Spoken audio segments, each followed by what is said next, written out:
Bienvenue à tous pour la dose d'infos du matin sur notre chaîne Afrique Sport. Nous débutons ce numéro avec la Ligue des champions CAF en attendant de connaître le dénouement de l'édition 2019-2020 dont les demi-finales Zamalek Raja Casablanca et Wydad Casablanca Al Ahly auront lieu à la fin du mois. La Confédération africaine de football a dévoilé le calendrier de la Ligue des champions 2020-2021 en raison du retard pris dans l'édition actuelle et par les différents championnats nationaux. Le coup d'envoi se retrouve forcément retardé et la CAF a d'ailleurs précisé que chaque association a jusqu'au 20 octobre pour lui transmettre la liste de ses représentants, de quoi donner un peu de temps aux pays qui ont décidé de reprendre la compétition après l'interruption provoquée par la pandémie de coronavirus.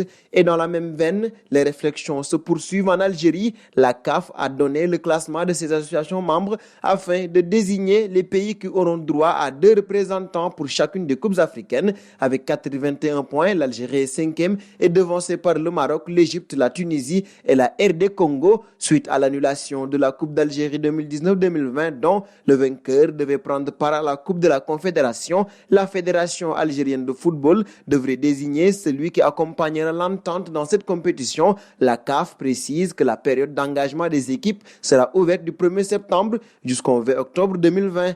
Un pas auprès de Ziyech désormais. Malgré le match nul contre Brighton, 1 but partout en amical, l'entraîneur de Chelsea, Frank Lampard, s'est dit extrêmement satisfait des débuts de ses 2 recrues estivales, Timo Werner et Hakim Ziyech, respectivement buteur et avant-dernier passeur durant ce match. C'était un excellent petit début pour lui, parlant de Werner comme pour Hakim Ziyech. Certaines de ses contributions et des passes étaient excellentes en termes de qualité, a encensé le technicien devant les médias. Et de Ziyech, on passe à Mahrez. Selon la BBC, les dirigeants des Citizens ne comptent dans aucun cas se séparer de l'ailier algérien et Pep Guardiola compte bien sur lui, même en cas d'arrivée de la Pulga, le club anglais qui a terminé 2e derrière Liverpool et qui a été éliminé des quarts de finale de la Ligue des champions par l'Olympique lyonnais, souhaite garder tous ces éléments la saison prochaine pour faire oublier cette année quasi blanche avec un seul titre, la Ligue Cup.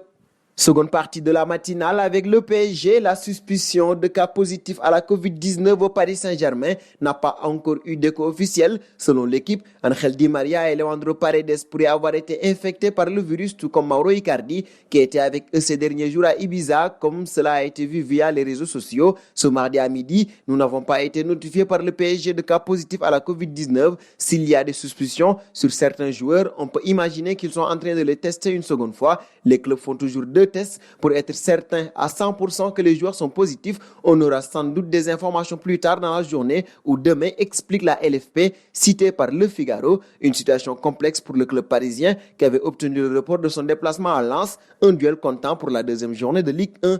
Histoire de contrôle et de test, l'équipe nationale française n'en est pas épargnée. En effet, l'agence française de lutte contre le dopage a diligenté un contrôle inopiné auprès de 8 joueurs de l'équipe de France et révèle un communiqué des Bleus. Ce contrôle s'est terminé juste avant le déjeuner. La matinée a été consacrée aux soins et aux photos individuelles. Et de la France, on file en Espagne. Quelques semaines après le sacre du Real Madrid, la Liga va déjà reprendre ses droits dans quelques jours. Une édition qui s'annonce encore une fois particulièrement intéressante. Rendez-vous le 13 septembre prochain pour l'entame de la nouvelle saison. On s'attend encore à un grand exercice pour cette nouvelle édition de la Liga. Bien évidemment, la lutte pour le sacre tentera de nous tenir en haleine le plus longtemps possible. Le Real Madrid devra notamment faire face au FC Barcelone et à l'Atlético de Madrid pour tenter de conserver son sacre. La course à l'Europe s'est d'ailleurs jouée lors de la dernière journée l'année passée. Il ne serait pas surprenant que cela soit encore le cas lors de cette saison. Avec de nombreuses équipes à jouer régulièrement les compétitions continentales, il y a de quoi s'attendre à une belle lutte. Et parlant de la Liga, on s'intéresse à Messi pour clore cette matinale. Selon les informations de Mundo Deportivo, Léo a fait appel à son père qui aurait bien prévu de se rendre à Barcelone pour rencontrer Maria Bartomeu, président du club Blaugrana. Le numéro 10 argentin ne souhaite pas entrer en conflit avec la direction du club catalan malgré ses envies de départ et c'est donc son père qui ira à la rencontre de la direction du Barça. La rencontre devrait avoir lieu, si l'on en croit les informations du quotidien catalan, ce mercredi et pourrait être un véritable tournant pour le futur proche du septuple Ballon d'Or. En attendant, Messi a refusé d'aller passer les tests PCR et continue de rester dans l'ombre. Et c'est donc terminé pour cette matinale du mercredi. Chers amis internautes qui nous suivez d'un peu partout, la famille Afrique Sport s'élargit de jour en jour. Pour nous aider à faire grandir notre chaîne, n'hésitez pas à partager nos contenus. Nous vous donnons rendez-vous demain, tout en vous invitant à vous abonner sur Afrique Sport pour ne rien manquer du football continental et international.